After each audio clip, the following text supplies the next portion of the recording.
Beyond and hello everyone and welcome to Podcast Beyond episode 656 of IGN's weekly PlayStation show. We made it. Big 656, the episode we've all been waiting for.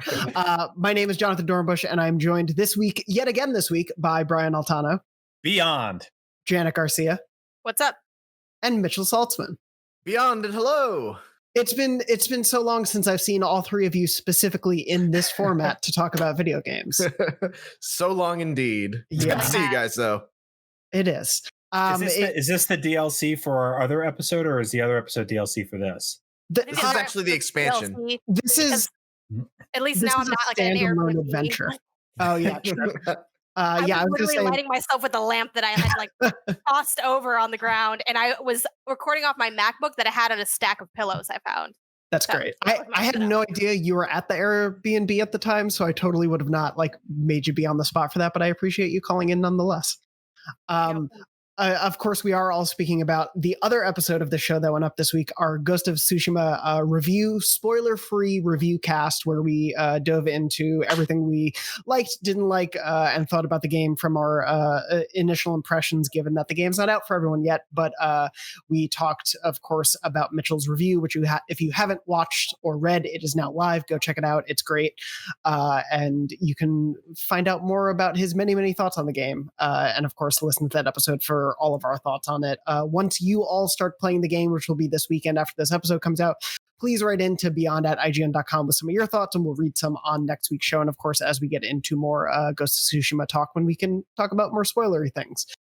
Beyond that, I did want to mention just a huge thank you to, we've had a large rotating cast in the last few weeks because of all of the Summer of Gaming and all the other crazy things happening in the industry right now that we've been having to work on. So thank you to all of the guests that we've been having on. We will have more guests to come in the weeks and months as this year continues. But just wanted to give a big thank you to everyone. I did want to mention on the show, because it is not live as of while we're recording, but it will be live once this episode goes live, so I can say it.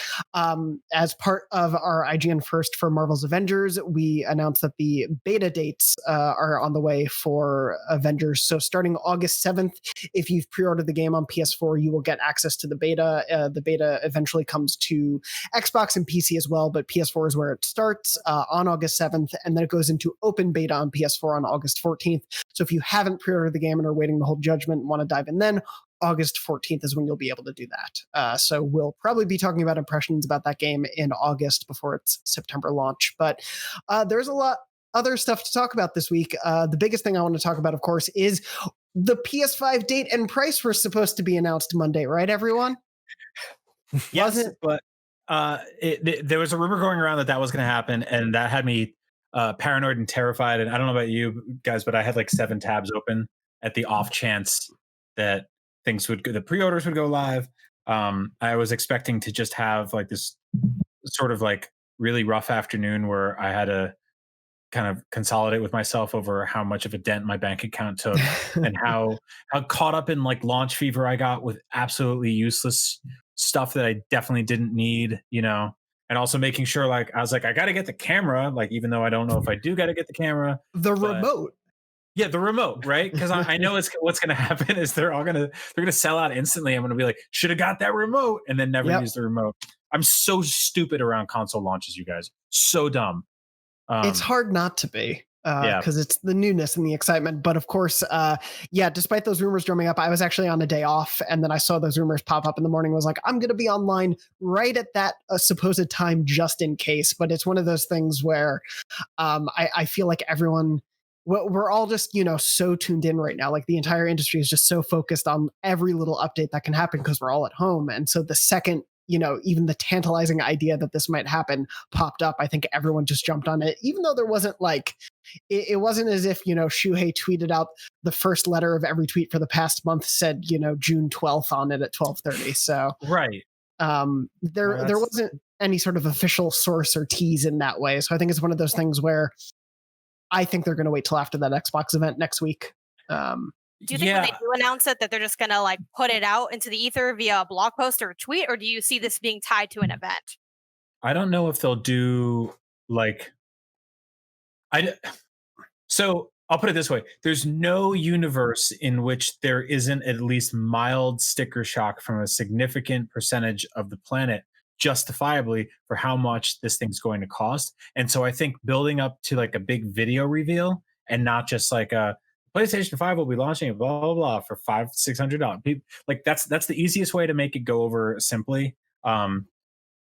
I think they never want another thing of like what was Kaz Hirai being like $599. You don't, it's a bad audio clip, it's a bad video clip. It's a lot easier if you get like a screen cap of a tweet and a bunch of people can yell about it online, as we will all plan to do.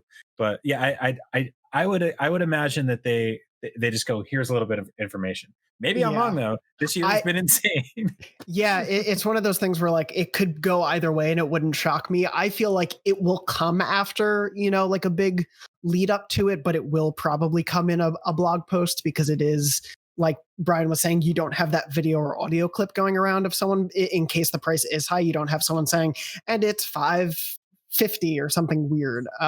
Whereas doing it, especially after, if there is a state of play in August, as there have been rumors about, they get to say, here are all the other big new PS5 games. And then the day after or immediately after the event, they can say like, by the way, here's the price. Yep. Yeah. For me, I think it's going to be, if it's something to celebrate, it's going to be in a video reveal or some sort of a, state of play event. If it's something that they don't want to really, make people mad about, then it's just going to be a blog post. Mm-hmm. I mean, it is odd. It feels like, in a normal year, this would have been E3, and we probably would have gotten prices and release dates for both of those systems, or at least something close to a price. But we didn't, and so there is still that game of chicken they're playing with Microsoft, and so we'll see what happens with that. I would be amazed if we get the Series X price immediately during their event too, just because it seems like both of them are waiting as long as possible. Although I have a feeling that Microsoft is going to be pretty competitive this time around, especially with entering the market with two sort of parallel SKUs at different price points. And so I actually wouldn't be floored if we got the price sooner than later with them, but I would be surprised if we got it after PlayStation's price, unless there was like a big difference between the two. Same. It's weird that they didn't capitalize off of the moment we all found out about PS5. I noticed Nintendo did the same thing with the Switch Lite, where they were like, "Here's our Switch Lite," and then it wasn't really available for pre-order for a while. Same thing happened, I believe, with the Animal Crossing Special Edition system. Like, and those things all sold well. So, but you would think that like to capitalize on that zeitgeist moment, there were hundreds of like fake PS5 listings on eBay the second we found out about the PS5. So, yeah, I don't know. If it was up to me, I would have been like, here's the PS5, here's the price, here's your pre-order right now. But yeah, it feels crazier like week by week. Granted, this year feels crazier week by week in general, but just like how close we are to these consoles coming and how little we know about the launch lineup, the price, the details. Like obviously, last generation, the PS4 reveal event was in February of that year, so there was a longer window of time that we were talking about the PS4 as a thing, whereas the PS5, the big reveal really was just in June. So it's going to be a truncated calendar regardless of when it happens, but I would not be surprised if PlayStation really just holds out for as long as possible. I do think, like Brian was saying, Microsoft will be a little more aggressive when it comes to saying what their price will be. I've actually been pretty disconnected from all the rumors. I've kind of just resigned myself to the idea of whatever this thing is going to cost, I'm going to buy it. I'm going to sell whatever I need to be able to afford it. Plasma children. Like a flex. At first I was like, wow, Mitchell has money. Then you're like, if whatever I have to get rid of, my sofa. No. Kidneys. I have a whole shelf of things over there that's just waiting to be sold to be able to afford the next consoles. So because I've been so disconnected, I'm just curious what you guys, just throw out a number. What do we think this thing is going to cost? At least 500. I'm worried it's going to cost more. Like what I'm scared of is, especially with the PS5 and I guess the Series X both having two SKUs, one that is obviously going to be cheaper than the other one. I hope. Geez, imagine it's the same price. I'm worried that like, is the cheap model actually still expensive? Is like the disc-less version of the PS5 actually still 500 and the other one's like 6? Or like, I think I might have, no, I had that right? The disc-less one being the cheaper one. That's what I'm worried. I'm hoping it'll be like a nice way around where like the one that has the disk drive is like $550, and the other one's like $5, or like that it's kind of small enough or skews down to something closer to this gen's price. But I'm really worried that they're like, "Oh, this is very expensive." But if you're like trying to be cheap, it's still $500, but you don't get a disk drive. That's what I'm worried about, because I want the one with the disk drive. And I don't have any of this money.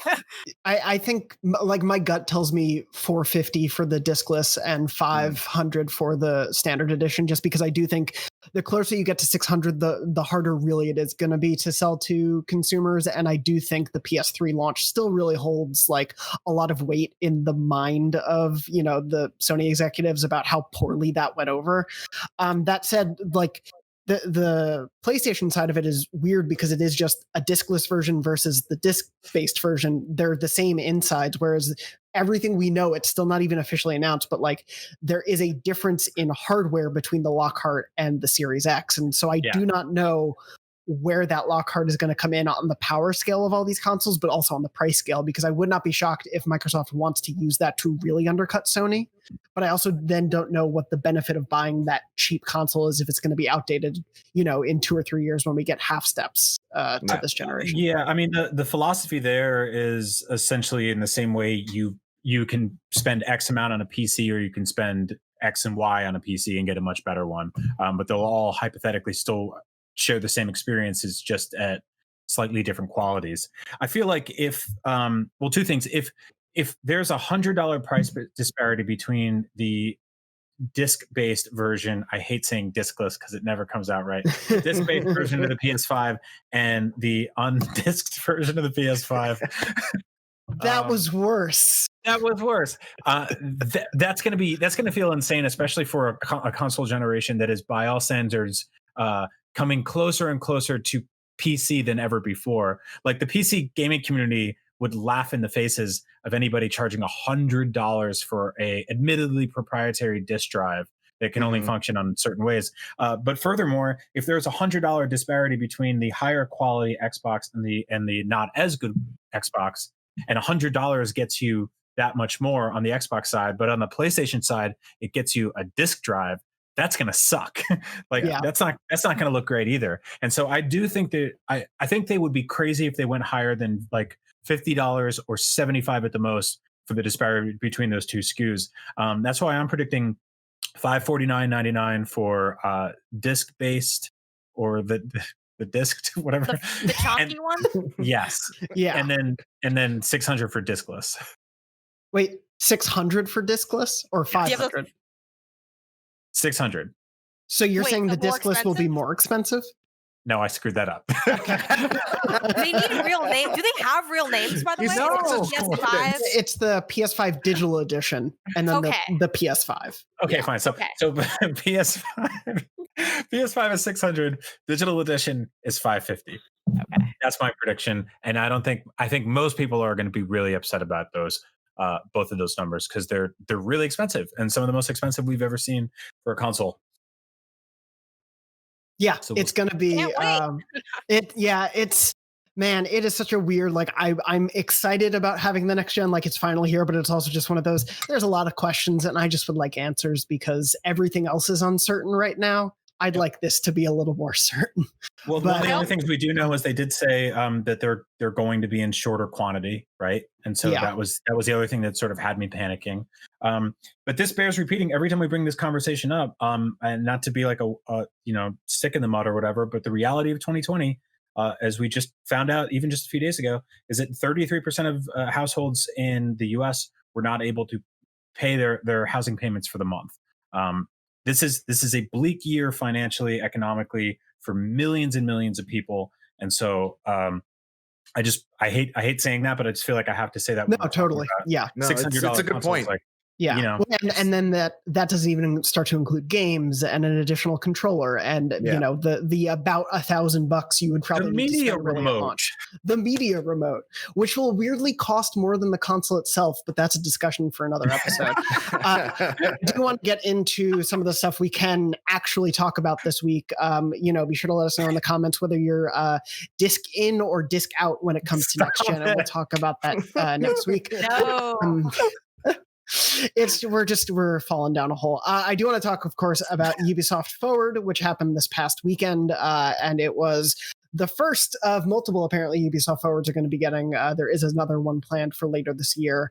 But this one seemed to be focused on games really that we already knew about, save for one, but we kind of knew about that because of leaks, which we'll get to in a second. But the big three games to talk about are, of course, Far Cry 6, Watchdogs Legion, and Assassin's Creed Valhalla. We'll kind of go one by one because two of those games, the three of you on this panel have gotten to play or seen large chunks of, whereas I just had to watch the conference and hope they're good in the fall. But the one that none of us have gotten to play yet is, of course, the newly announced game, which was Far Cry 6, which after a few days of leaks was officially revealed. It's coming on February 18th, 2021. It will star Breaking Bad and The Mandalorian actor Giancarlo Esposito as the villain of the game. And out of curiosity, I asked the Beyond YouTube channel, which is youtube.com/IGN Beyond. You can go subscribe there every time new episodes come up. You'll get them right away.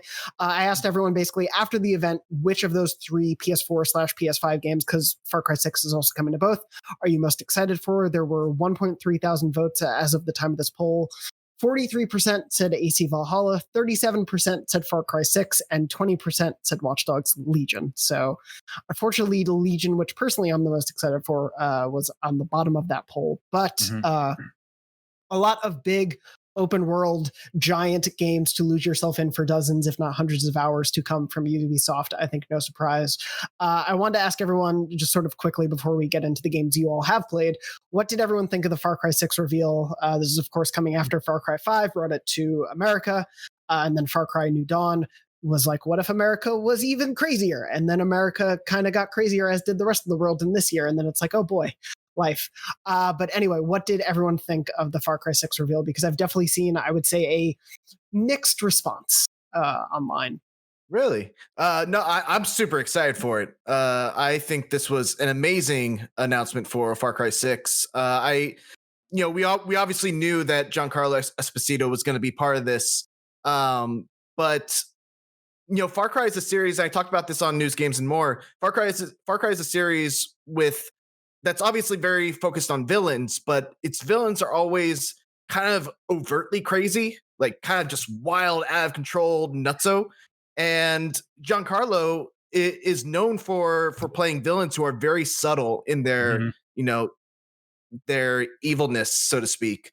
And so I was like, well, what does a Far Cry Giancarlo villain look like? And that was exactly what I think it should be. It was like very soft spoken. He still had that intimidation factor, and he just had like a really cool just monologue that was like about the grenade and how if you have to hold it because if you let go it'll all explode right in your face. And that was how he handled controlling the population.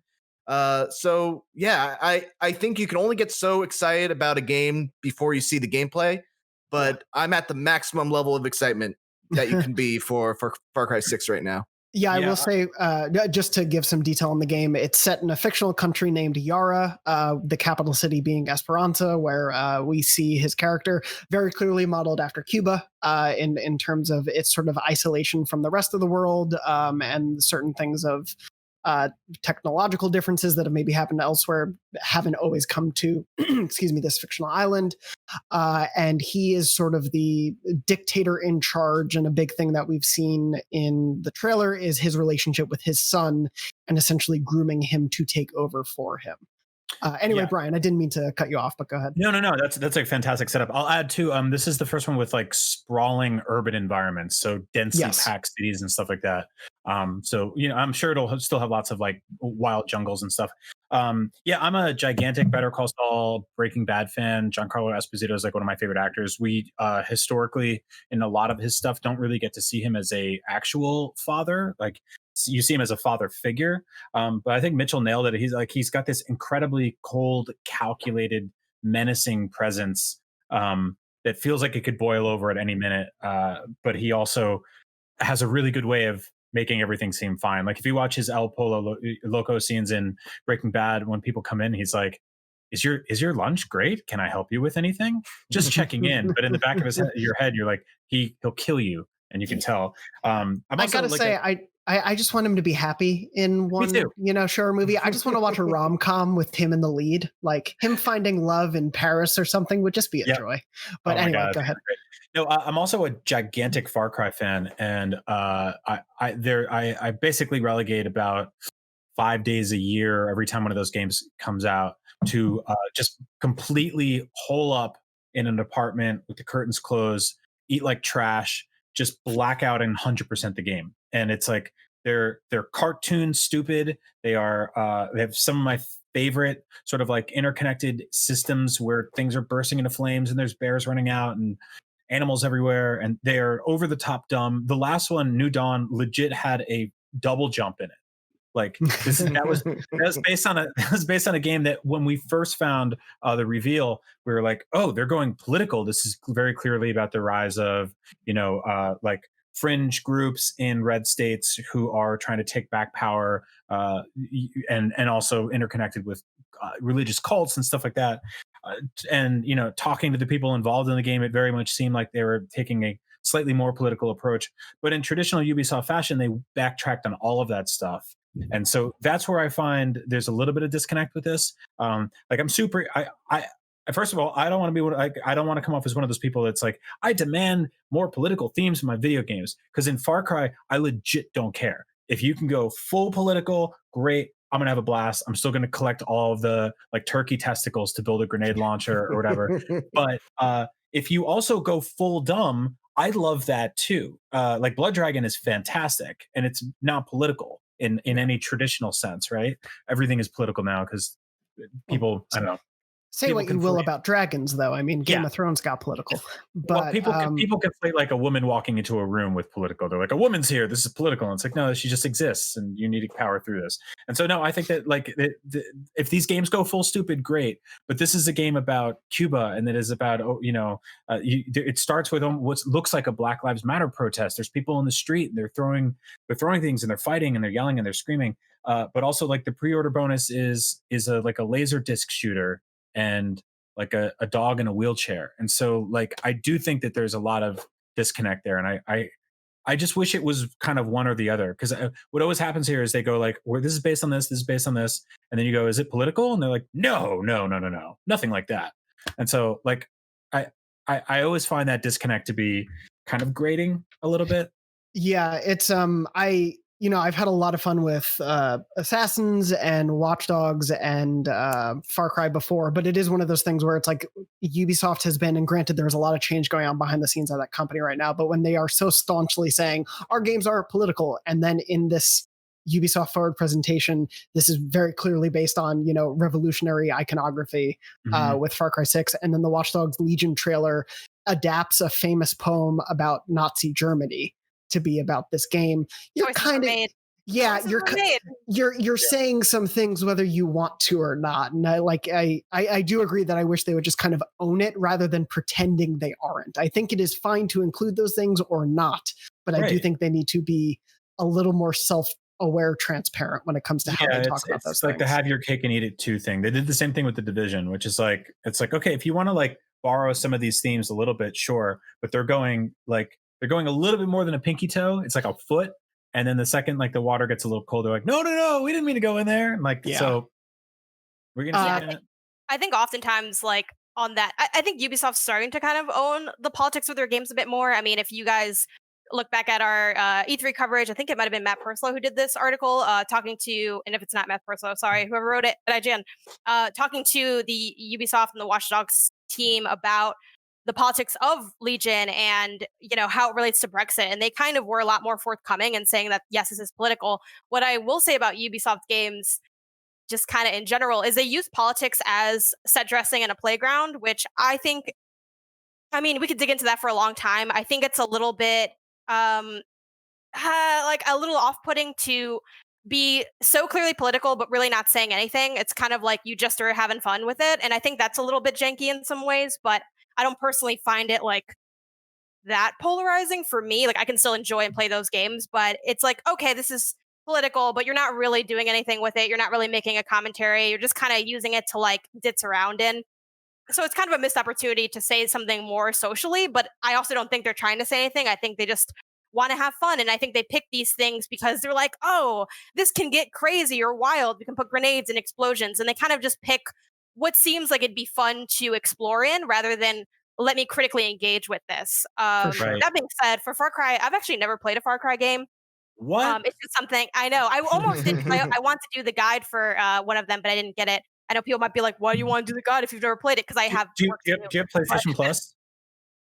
Yes, I do. Okay, so Far Cry 3 Classic Edition, which is arguably one of the best Far Cries ever made, is 90% off on PlayStation Plus right now, or on PSN. But your PlayStation Plus gives you an additional 10% off, which means it is 100% free. So yeah. What a good start there. Start there. Go to 4. Primal is like a drunk fever dream. It is so stupid, but I love it. Primal's I dug Primal, but it was such a like, okay, sure, yeah, just go there, I guess, for a half day and then leave. Yeah. From the outside looking in, I do think the games look fun, and I just kind of haven't gotten to them yet. It's not like, oh, I don't feel like anti Far Cry. I just haven't gotten around to those games yet. So I'll definitely check those out on the lead up. I do think, to kind of echo what Brian said, I thought the cinematics were super compelling, really interesting, but I felt like the cinematics that they showed to tease this game reveal were sort of deeper than what I expect the game to actually be. It was sort of setting up for this really intriguing story, but just looking at the series history, even from the outside looking in, I'm like, no one ever talks about like, oh, Far Cry made this great political commentary. It's just kind of like, it's fun. There's a bear. The bear's name is Burger, and like there's something on fire, and like that's fine. I'm not trying to be dismissive of that series, but that was something that was sort of in contrast for me. As far as Giancarlo, I only recently found out he's not a Latinx person, so I'm really not a fan of that element of having like characters from different races portray a character of another race. I did see a clip of him back from like 2013, which is a really long time ago, kind of talking about his ethnicity and his roles, and he sort of talked about like, oh, because I'm racially ambiguous, I kind of just go into all these roles. And he kind of, one thing he mentioned in that really old interview was that he does that because he didn't feel like there were a lot of actors that were Latino to play those roles, so he kind of just took them. Think of that what you will. But especially to still kind of see him taking roles like that now, I that doesn't sit great with me. I feel like I'm not a fan of that, is what I'll say. And I do think that, which we're seeing a lot of Latinx characters in games lately, which is awesome. However, we are also seeing a lot of developers and writers choosing to highlight Latin culture by interjecting random Spanish words that don't feel natural to how people speak. I do think that games having potential to fall into that. I've already seen that a bit with Cyberpunk. I definitely saw it a lot in The Last of Us 2. And I'm honestly quite tired of it. So hopefully it doesn't do that, but I don't really trust that Far Cry 6 won't lean into that, especially with like what they have, like a wiener dog named Sausage, which is dumb, and not dumb in like a harmless way, I feel like, but kind of in a way that is exasperating as someone that's Hispanic who plays video games. No, I totally feel that. Yeah. One of the strongest representations of an Italian American in video games is a plumber that jumps out of pipes and says, "Mamma mia!" Oh my God, Brian, he's right behind you. Yeah, he's right behind me. Like and that. then remember when he dressed Mexican? That was like layers of layers. So many layers. And I still love that game. Like, I think when I bring up these things, people of course, kind of get, their feathers ruffled about it. Like I'm at the end of the day, I'm a game critic and I will play pretty much anything unless something's really like messed up. But I think we're missing a big point of the conversation of what there is to talk about a game if we just kind of ignore that. I mean, like, hey, I'm not the one that cast it that way. I'm not the one that wrote it that way.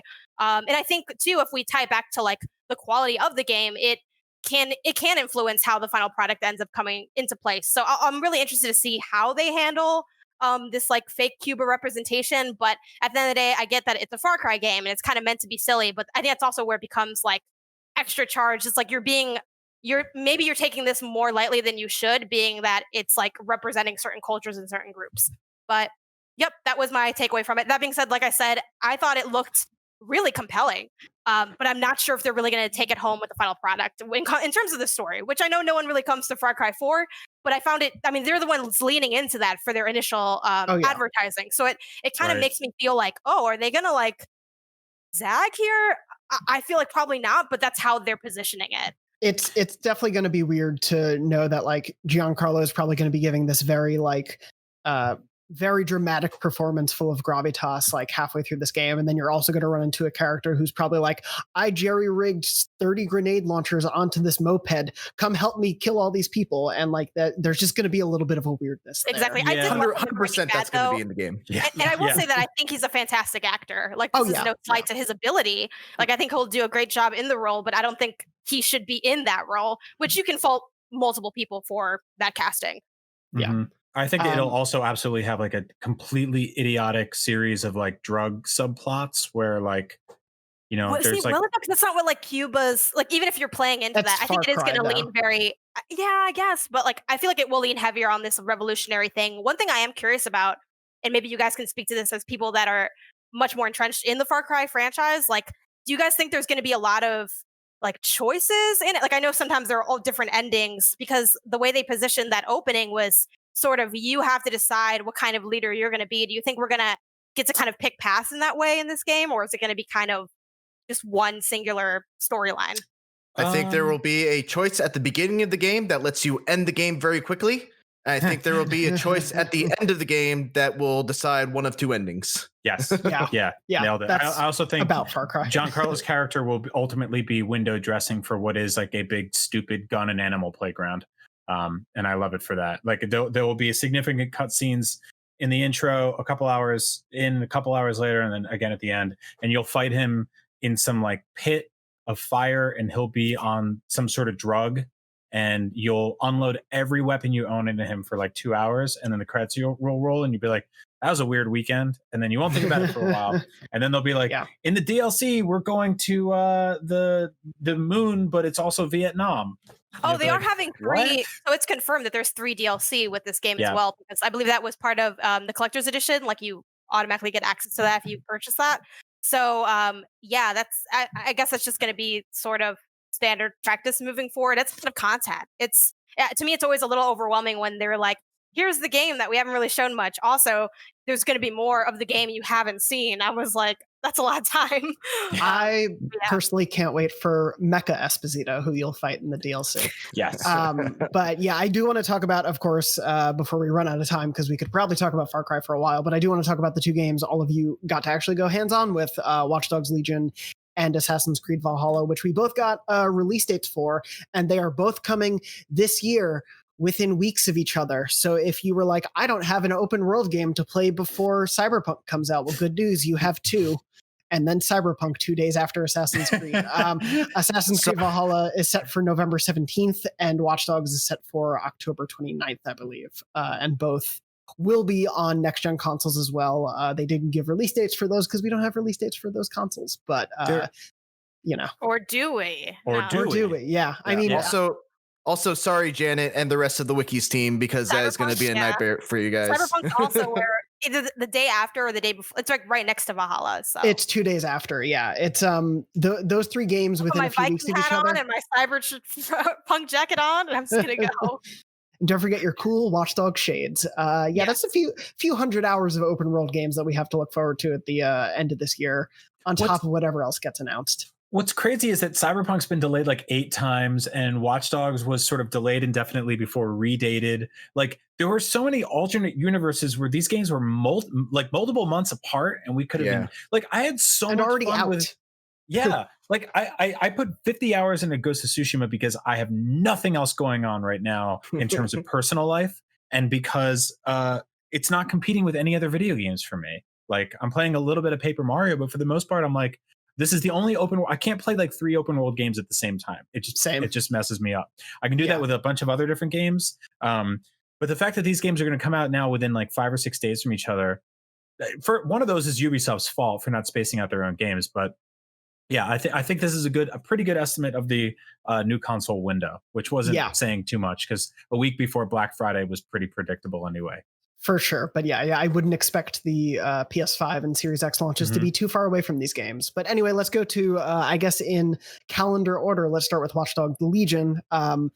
Brian, you both got to play and see some, and Janet, you got to play some as well. You wrote our preview, which is up on IGN. Everyone can watch or read that right now, also on YouTube. Janet, I'll start with you just because you wrote the preview. What are sort of your like top level thoughts after seeing this new chunk of the game? I liked it. So I'll open with that. The kind of running joke is that I hate games. This is a game I like so far. So far. A game I like. Fair. There's also games that you haven't played yet, so you haven't had a chance to hate. That's true. There's hate, didn't hate, haven't had time to hate. Like Far Cry 3. But all joking aside, I had a really good time with it. I will say that my Watch Dogs history is a little bit sparser than I think other people's. I did dig into Watch Dogs 2 in preparation for this preview so that I could kind of talk about them somewhat in tandem. I will say, jumping straight from Watch Dogs 2 into Legion, it did feel very much similar in terms of the gameplay. There are new things added, like you guys probably noticed the cargo drones kind of flying overhead in the footage that they showed at their event and across preview coverage.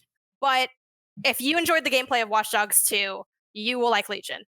It feels the same. However, I do think that the recruitment system adds a whole new layer of really awesome intrigue that I really latched onto. One of my favorite things in Watch Dogs 2 was just scanning people and taking their money, and because you got to kind of see who they were and then like rob them and then keep going about your day. And what I love about Legion is that with the recruitment system, you can scan anyone and decide if there's someone you're interested in having on your team for the rest of the game. And that's super compelling. It also has a lot of those, like a mix of, in addition to the recruitment quests that you get from those NPCs or now playable characters, I guess, you also have like a little bit of like chillness added to it. Like the woman that I recruited, she had a negative opinion of dead sex. So I had to kind of meet her up and try to get to know her more. And on her schedule, which you can like analyze if you upgrade this thing called the Deep Profiler, you can see like their day to day. Every character in the world has a real schedule. They have families, they have lives, they have jobs. I don't know how the hell they made this. It's super impressive to me. So I met up with this woman at the pub to play her in darts. And then I went to go investigate layoffs at her job. And I just thought all of it was so charming and odd and interesting. And she was this cute little old lady. And my character's like, now that we have you on our team, we're set. And it cuts to like this old lady's face. And I really dug that stuff. And I thought it was like really cool. It ends up being really funny too. Oh yeah. Like it's charming as hell. So I think it also made it more compelling to do more in the world, because I do feel like Watch Dogs 2 and a lot of open world games fall into the problem of like, it's an open world, but it's not like I'm going into buildings or really doing any of this stuff. Even just the ability to walk into a pub that didn't have my headquarters in it to meet up with this woman was really cool. So I liked all those aspects of it. They also do a thing where they will mark on your map recruits of interest. So if you're someone who isn't a narrative nerd like me and you maybe don't want to try scanning for the best people, you'll sort of have those cherry picked for you. One of those people was a beekeeper. I didn't have time, but I really wanted to recruit the beekeeper. And I got the beekeeper. Oh, you did? Please tell me about the beekeeper. But I would say that's my number one highlight. And then I also like, they're not groundbreaking, but I like the little changes between the characters. For instance, if I was a graffiti artist, so when I did my takedown, you like spray them in the face with spray paint. That doesn't go a long way mechanically, but I appreciate that small touch. They also have little details like you can hijack self-driving cars so that you don't have to actually hit anyone in the face, which helps because then you're like more liked and stuff. So I think there were a lot of really fun and charming details that don't ultimately change the core of the game. So if you don't like Watch Dogs 2, Legion probably still won't do it for you. But to me, it just improves on what's already there. And I personally have a fun time with Watch Dogs. It's not the most amazing, compelling game ever, but I think it's what I call like a really compelling kind of basic fun. You know what you're getting, but I enjoy what I get, which is just like taking over cameras and causing explosions. And I really like that loop. So if you're into this, like, I think Watchdog Legion is going to be awesome from what I played. It could turn out to be different, but I really liked it. I think it's like at its most fun. It's definitely like a kind of obviously like slimmed down, smaller scale GTA. But if you play GTA for the chaotic systems interconnected, what I really like about the Watch Dogs series, which is prevalent in Legion, is just the ability to hijack stuff in the open world and make it clash with each other and collide. And that starts to create some really fun situations. When I initially heard about this game, I was doing E3 interviews and stuff like that. I wasn't sure if I'd like it because I've always preferred like sort of like one well-written protagonist over hundreds of generic ones, or in the same way, like I'd rather have like a tight level design rather than a procedurally generated one. But what I found is in practice, it's you care a lot more about these individual characters than I thought I would, because it's not as simple as just clicking on them and becoming them. Like Janet said, you have to win them over, which means like you're pulling up their personal information and you're finding out, oh, this is a spy, but she's also a call girl, and she's going to meet a John at 3:00.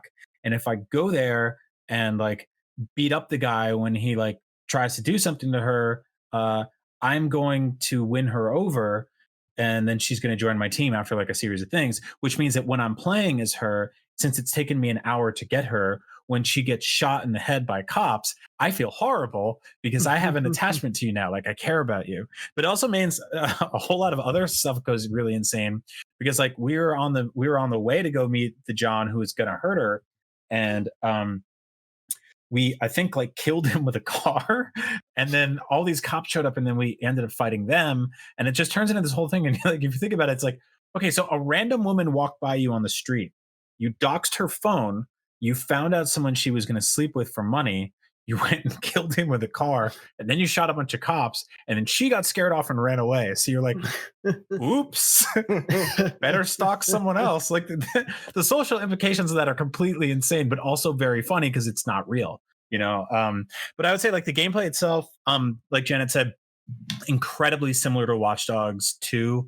I'm less interested in the setting personally than I was this, which I'm biased. It was really cool to drive around like San Francisco, East Bay, Oakland, and stuff like that. But I dig this game a lot. It feels a little bit more futuristic in terms of like there are more self-driving cars. There are these like sort of helicopter drones you can ride. There's more. I was hacking, like, how far into the future is this? Like, did you all, I was like, near future London? You must know something I don't, because I don't know if they were like 5 years after the events of Watch Dogs 2. It's like this, you guys went full Jetsons. Like it's kind of insane. But yeah, I dig it a lot. It's super fun. I'm still not 100% how the whole story is going to come together.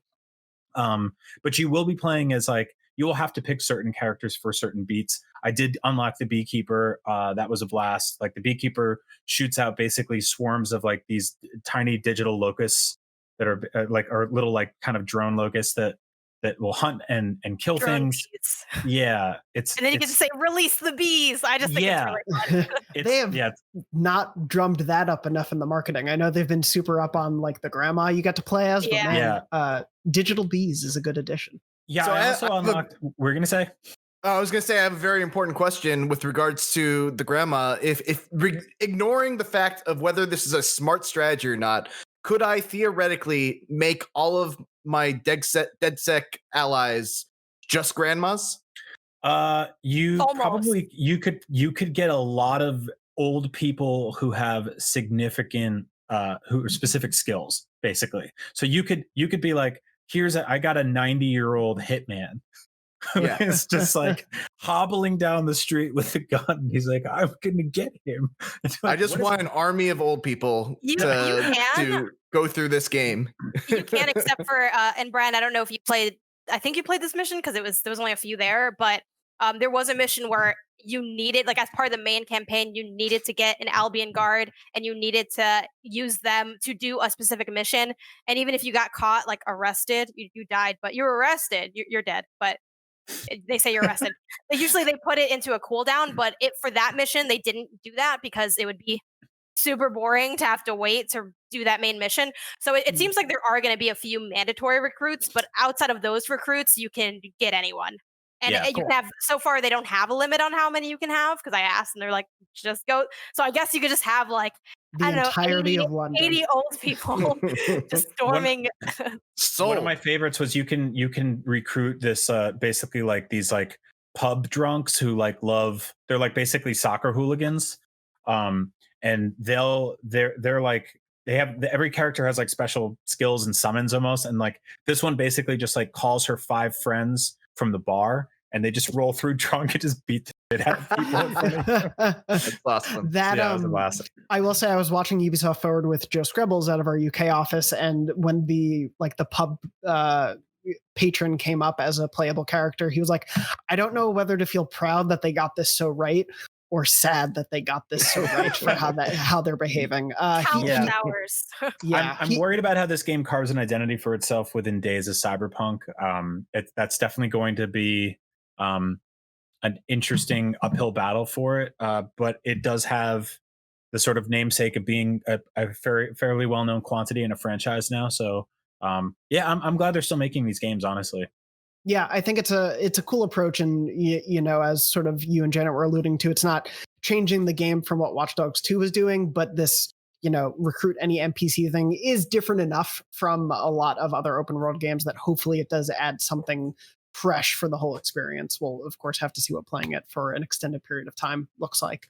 I did want to also mention, because you were saying not digging the setting for Scrubbles, he was also saying like it felt like they were getting London pretty correct. Obviously, you know, this near future thing notwithstanding, it felt a little more realistic than he's seen most games take it. So I think for him and that team, it's going to be exciting in the way it was exciting for us with Watch Dogs 2. So presumably Watch Dogs 4 will go to Australia for the IGN Australian office.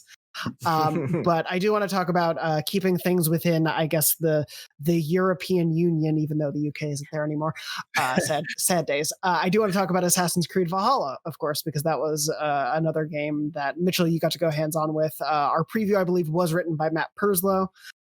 So he wrote that preview. You can go check that out on IGN. He's not here right now, though, so we're not going to say anything else about him, because forget him. No, he's taking a well-earned week off. But Mitchell, you got to go also hands-on with AC Valhalla. We saw a bit of it in the Ubisoft Forward. Tell me what you thought of it. I know a little bit of what you thought about it, but go ahead and tell me. All right. Let me preface this by saying this demo kind of had a perfect storm of things working against it. For one, you know, and Janet and you and everyone else had to deal with the same thing, but we had to stream this. This was something that was running off of computers in Ubisoft HQ in San Francisco that was being streamed to our computers. And so I don't know how that went with everyone, but for me, there was a lot of compression in the video. There was a little bit of input lag. So, you know, from just a perspective of how the game felt, it didn't feel as good as it would be if I actually had it in my hands, like on my computer or on my Xbox. So that was working against it. The build that this game was running off of was very buggy. You can watch my 13 minutes of gameplay that's on IGN right now, and you can see like the like to dislike ratio on it. There's a lot of stuff that went on. I would aim at someone with my bow, and I would tell my Raven to go over and harass him, and he would all of a sudden teleport to the other side of the area.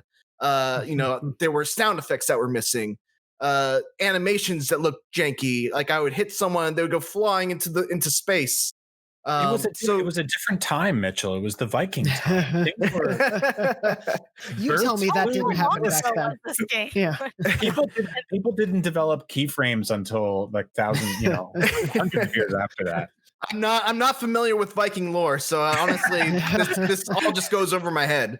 So yeah, so obviously we have to make the disclaimer, like this is work in progress. You know, this game's not coming out until, what was it, November? They were saying, yeah, November 17th. Yeah, so there's still time to, you know, work on it. And then the other thing that was working against it is I just reviewed Ghost of Tsushima, and Ghost of Tsushima does so many things that solve a lot of issues that I have with not just Assassin's Creed, but the open world adventure genre as a whole.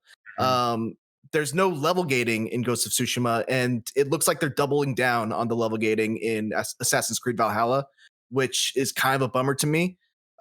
Because I don't like being restricted to not being able to go somewhere, because if I go there, I'm going to get one hit killed, or I'm going to fight something that's going to take me 5 minutes to kill, and it's not going to reward me for my time spent. It does feel weird that's a franchise, and I do like the modern AC games, but it is weird that it evolved from basically like one hit hidden blade assassination stuff to my level 75 axe versus your level 81 axe, and each character takes like 15 hits.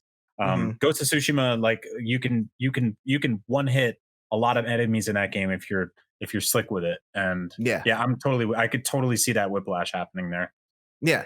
But to counterbalance that, there are some really cool things in this game. It's not just, even though there is a lot of similarity between it and Odyssey, and there's not that huge leap in terms of the gameplay that we got the last time there was a 1 year gap in Assassin's Creed from Syndicate to Origins. Yeah. It does feel very similar to Odyssey, but there are some really cool revamps of different systems. I really like the new health restoration mechanic where you have to collect berries out in the field to put in your pouch, and eventually you'll fill a meter, and every time you fill that meter, you get an instant health potion, basically. So you don't have to be in the situation where you're constantly running away from fights because you're waiting for your health to restore. You can always stay in it and always, restore life as long as you came in prepared. So I really like that. I really like the idea of being able to dual wield because it's very Viking-esque, and you're not completely sacrificing your defense for offense. You can still do well-timed parries to defend yourself. And I like that they're bringing back the cloak that you can wear, and you can kind of use it to very stealthily walk through areas where not everyone is looking for you, but it's kind of a high tension area. You can kind of blend in with crowds. You can walk by someone, stab them with your blade, and keep walking, which I think is just that's the assassin fantasy right there. Yeah. So I think that's really cool. And it's obviously, even though I wasn't able to experience how beautiful it was while I was playing because I was streaming it and there was a lot of compression, when I look back at the footage, man, this game's really pretty.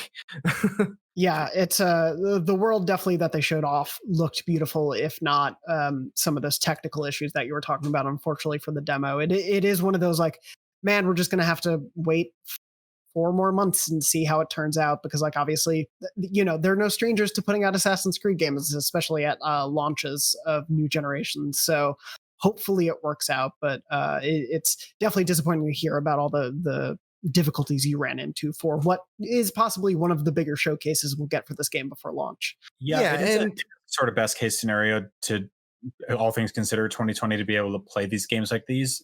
But yeah, it's definitely not completely ideal. I mean, in a normal universe, we would have walked around the corner to Ubisoft's offices and sat down in a room and played these games for 3 hours on big TVs. But it is what it is. But yeah, I had almost sort of similar things with Watchdogs, where the hiccups and crashes and stuff like that. But a lot of it is like we're streaming what are essentially next gen console launch games through like our PCs at home on our like apartment internet.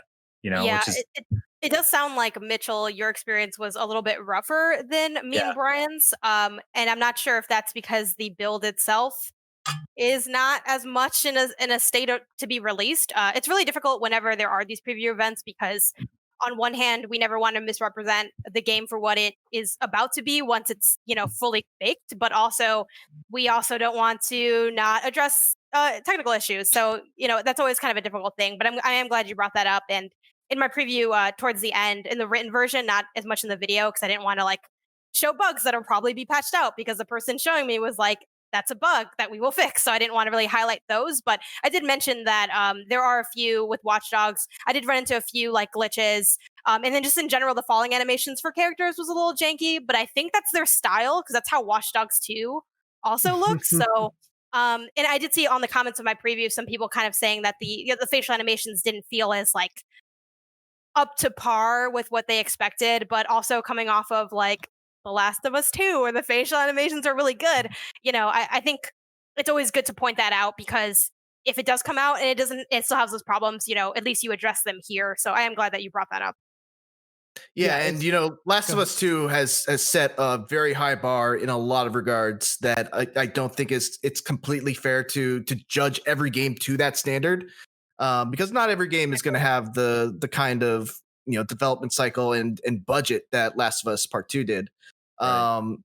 But just to go to a couple other things I thought were really cool about the demo. You go to this traditional Viking wedding, and there's all these really cool like scenes of just that culture, and they like the king and his bride have like this really cool ceremony where they're like putting paint on each other's foreheads, and it's just stuff as someone who's not super familiar with that culture to have that as something I can look at. It was just a very nice feeling. And then on the other side of that, you have Viking drinking games, which are also super fun in their own way. I'm excited to see all the slice of life stuff they have in there, and especially like the base building and how that grows organically through the game, which is not something you can really feel through a couple hours. So it'll definitely be really interesting to see all that stuff. I do know that we confirmed you can recruit a cat to your ship, so that's pretty great. Yeah. Good. And then you can, I don't know if you can, but maybe you can take that cat on a raiding party and just bust down doors and steal a bunch of riches with it. And then it turns out, I did break the news story last year at E3 that you cannot, there's no dogs in Watchdogs. And so I do want to point that out for balance purposes of the universe. They did delay the game though for several months. So that is true, but I don't know if anyone asked them. Yeah, I dropped the ball. I didn't ask. The one question that I needed to ask, I did not ask. Sorry. It could be the main boss. We don't know yet. It could. Yeah. I was going to say it is at the end of Watchdog. There were Watchdogs. There were so many dogs in Watchdog 2. I thought you said it was just like Watchdogs 2. Clearly, it's a flagrant lie. I just came here to just tell lies. No, my friend's a programmer, and he said that senior citizens in games take up 6 times more RAM than a single dog, and so they had to basically. It's not true. The equivalency of senior citizens to dogs is a hell of a computing process that we don't have the time or the know-how to get into this week. But we also, unfortunately, are pretty much out of time for this week in general. So we'll have to hold the tech discussion around dogs for another week. But thank you, Janet. Thank you, Mitchell. And thank you, Brian, for joining me and telling me all about the games. I'm very jealous you all got to play. Go watch that Ghost of Tsushima episode. Yes, definitely go watch that episode if you didn't already. I do want to just quickly give a shout out. Fall Guys, which is a really cool looking battle royale game, is coming to PS4 on August 4th. I'm really excited to go play that. I hope we can talk about that game in the weeks to come. Hey, you know what? Course, that game did do the thing where they teased the release date by doing all the first letter of every tweet. They did. Yeah. So, other game devs get on that. PS5, yeah. Herman's tweets. Go investigate Herman Hulst's tweets and tell me what secrets you found. Anyway, thank you all for listening and or watching this episode of Podcast Beyond, our weekly PlayStation show. You can catch it normally every Wednesday at 3 p.m. Pacific at beyond.ign.com, youtube.com/IGN Beyond, and your favorite podcast services around the world. If you haven't in some recent time, maybe go like the video or subscribe or hit the stars or whatever the things are. It helps the shows. But we appreciate you all watching and listening as always. And thank you all for being on this episode. Thank you to Red, our producer. And we hope you're safe. We hope you're well. And as always, beyond. Beyond. Beyond.